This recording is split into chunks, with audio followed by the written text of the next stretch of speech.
Hello दोस्तों, मैं हूं आपका दिलीप।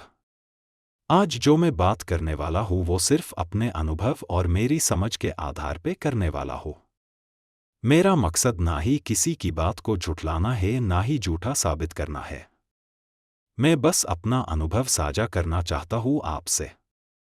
आपने भी ये सब सुना ही होगा कि कोई कहता है कि सब किस्मत से मिलता है और कई लोग कहते हैं कि जो भी मिलता है वो हमारी मेहनत और कर्म से मिलता है। कितने लोग कहते हैं कि सब कुछ लॉ ऑफ अट्रैक्शन से पा सकते हैं और कई लोग ये कह देते हैं कि हाथ पे हाथ रख के बैठ जाने से कुछ नहीं मिलता। आप लोग सोच रहे होंगे कि इनमें से सही कौन बोल रहा है फिर? मेरे हिसाब से सबकी बात सही है। आप बोलोगे ये कैसे? आओ मैं समझाता हूं आपको। दरअसल जो भी होने वाला है वो पहले से ही तय है। मतलब जो भी आपको मिलना है या आपके साथ होने वाला है वो पहले से तय है। आपकी किस्मत में जो मिलना है वो मिलेगा ही, पर ये सारी चीज़ें एक पर्टिकुलर प्रोसेस द्वारा मिलता है।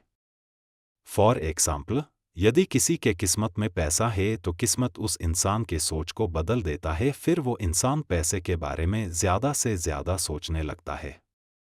वो ज़्यादा ऐसे माहौल में रहने लगता है जहाँ ज़्यादा पैसे कमाने की ही बात हो रही हो। फिर उस इंसान के एक्शन में बदलाव आ जाता है। फिर वो उसी दिशा में ज़्यादा मेहनत करने लगता है। इस तरह उसके जीवन में पैसा आता है।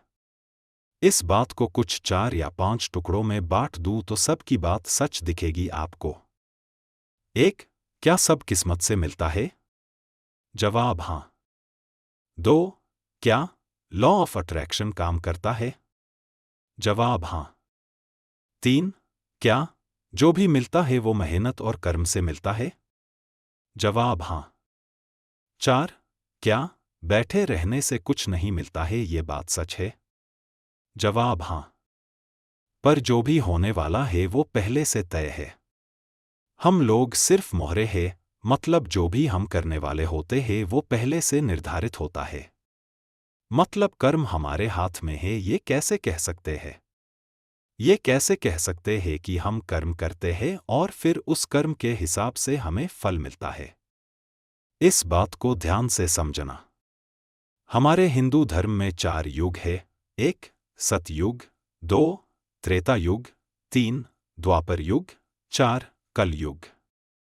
मतलब पहले से पता था कि कल युग आएगा, पहले से पता था कि सब स्वार्थी, लोभी और क्रूर हो जाएंगे, मतलब पहले से पता था कि हम सब खराब कर्म करने वाले हैं।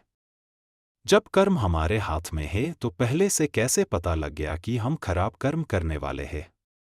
मान लो हम खराब कर्म या अधर्म के जगह हम अच्छे या धर्म के काम कर लेते तो? फिर तो कल युग की तो वाट लग जाती है ना?